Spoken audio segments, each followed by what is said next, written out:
Nobody stayed in room 17 for more than 3 nights. At least, that's what the students in my hostel used to say. I thought it was just another silly campus rumor people used to scare fresh students. During my second year at university in Lagos, I needed a cheap place to stay. Most of the hostel rooms were already full, except one at the end of the corridor, room 17. The caretaker didn't say much when he handed me the key. He just looked at me for a few seconds and said, "If you hear anything strange at night, just ignore it." I laughed it off. The room looked normal enough. A small bed, an old wooden desk, a flickering bulb, and a tall closet standing quietly in the corner. Nothing about it seemed unusual. That evening, one of my friends stopped me in the hallway. "Wait, you are the one that moved into room 17. I nodded and asked why everyone kept asking about that room. He looked at the door behind me and lowered his voice. "People don't stay there long." I told him he was just trying to scare me. After all, it was just a room.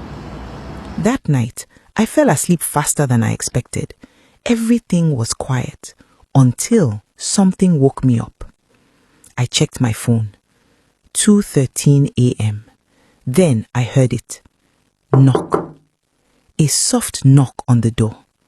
I sat up slowly and stared at it. Maybe someone in the hostel needed something. Then it happened again. Knock. This time, a little louder. I walked to the door and opened it. The corridor was completely empty. The lights were flickering and the hallway stretched quietly in both directions. No footsteps, no voices, nothing. I stood there for a moment before closing the door again. That's when I heard a sound behind me. A slow creaking sound. I turned around. The closet door was opening, very slowly. I froze. I was sure I had closed it before going to sleep. Before I could move, the room light suddenly went out. Everything went dark, and in that darkness, I heard a whisper, "Emeka." My heart started pounding. I was the only person in that room. The voice came again, softer this time. "Emeka." I didn't sleep again that night. The next morning, I found my friend outside the hostel building. He took one look at my face and asked quietly, "You heard it, didn't you?" I asked him what he meant. That's when he told me something nobody had mentioned before. Years ago, a final year student used to live in that same room.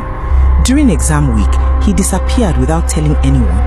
His books were still on the desk, his clothes were still in the closet, but he was gone. Nobody ever saw him again.